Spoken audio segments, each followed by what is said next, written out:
Um levantamento divulgado agora há pouquinho mostra que a grande maioria dos estudantes dos ensinos fundamental e médio teve sim problemas de infraestrutura para assistir aulas remotas em casa nesses últimos meses e em todo o país. Ao todo, 80% dos entrevistados disseram que os filhos tiveram barreiras como dificuldade ou falta de acesso à internet, falta de acesso a equipamentos. Essa pesquisa é de um instituto e de uma plataforma de educação. Os dados também mostram que 1/3 das famílias não tem equipamento, computador, celular, tablet, nem espaço adequado em casa para os filhos estudarem em paz, conseguirem se dedicar às aulas pela internet. Sobre esse assunto, nós vamos conversar com a Roberta Campos, que é educadora, diretora dessa plataforma que realizou o estudo. Muito bom dia, obrigado pela entrevista aqui para a CNN. Bom dia, Colombo. Obrigado, um prazer estar aqui com vocês.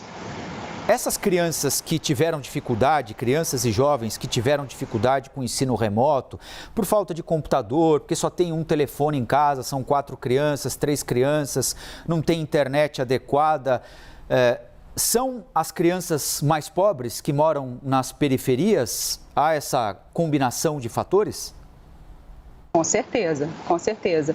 Quando a gente olha os problemas de infraestrutura, nessa pesquisa que a gente realizou, foi uma pesquisa com as crianças que se mantiveram estudando. A gente quis botar uma lupa nessa realidade, Qual foi o segredo? Ainda assim, a gente viu que os grandes problemas eram problemas ainda de infraestrutura e muito maior nas classes C, D e E. Por exemplo, se a gente pensar em compartilhamento de aparelho, mais da metade dos alunos da classe C, D e E, das classes D e E, compartilham o aparelho celular. A gente tem que lembrar que foi uma época de sobrevivência para muitas famílias, que o celular era usado às vezes para empreendimento, para venda, para algum tipo de atividade econômica e era compartilhado pela criança para assistir à aula. Da mesma maneira, o espaço da casa era compartilhado. 55% dos alunos de classe D dividiam o espaço de estudo, E isso é muito acima dos números de classe AB, que ficam em patamares de 20%.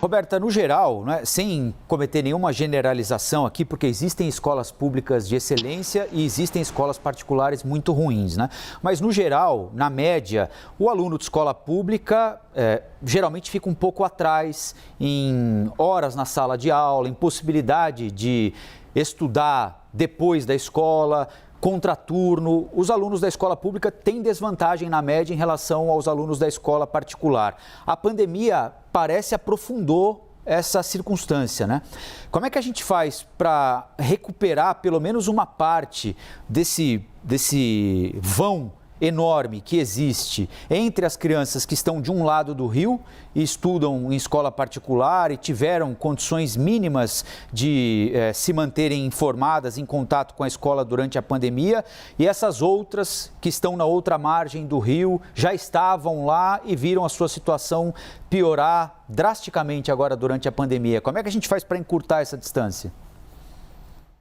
Eu acho que isso talvez seja a pergunta mais importante que a gente, como sociedade, tem que se fazer. O segundo ponto que eu acho importante a gente levar em consideração foi o enorme esforço das escolas e dos professores para, em pouquíssimo tempo, transferirem as suas atividades para um território novo, que é o território digital. Isso foi possível graças para as crianças que conseguiram se manter estudando, graças a um esforço enorme das famílias. A gente viu que 99% das famílias que a gente entrevistou disseram que ajudaram as crianças de alguma forma. Para você ter uma ideia, 70% dos pais disseram que chegaram a sentar do lado dos filhos para assistir aula junto e para tirar dúvida, Esse auxílio da família foi muito maior nas classes D e E, por exemplo. Então, o suporte à família, o suporte à sobrevivência financeira da família para que ela possa suportar a criança na escola, eu acho que é um ingrediente fundamental. E um outro ingrediente fundamental é o próprio uso de outros aspectos da pedagogia digital que a gente viu que foram recursos buscados, sobretudo pelas famílias de classe DE, para complementar o aprendizado da criança. Então, procurar online uma aula extra para correr atrás da dificuldade em matemática, tirar dúvidas, né? Então, como é que a gente amplia o repertório de ferramentas para essa família ter à disposição? Vários governadores e prefeitos ao longo da pandemia, e nós entrevistamos muitos deles aqui, né, fizeram das mais variadas promessas, né? Então, vão distribuir tablet, vão oferecer computador, vai ter aula pela televisão, então você coloca no canal tal lá e assiste a aula na televisão, enfim, prometeram mundos e fundos. E, recentemente, nós mostramos numa reportagem aqui que o dinheiro gasto por governadores, na maioria, não na totalidade, mas na maioria, com educação no ano passado, caiu. Né? Alguém pode dizer, claro, mas a escola ficou fechada, não gastou com faxina, não gastou com iluminação, não gastou com eletricidade, mas esse dinheiro podia ter ido, por exemplo, para facilitar o acesso da garotada à aula online, né? Pelo computador. Não aconteceu nada nesse sentido? Me parece que pelo resultado da pesquisa de vocês, a gente pode concluir que essas tentativas foram ineficazes, não deram certo, se é que tentaram mesmo como prometeram, né?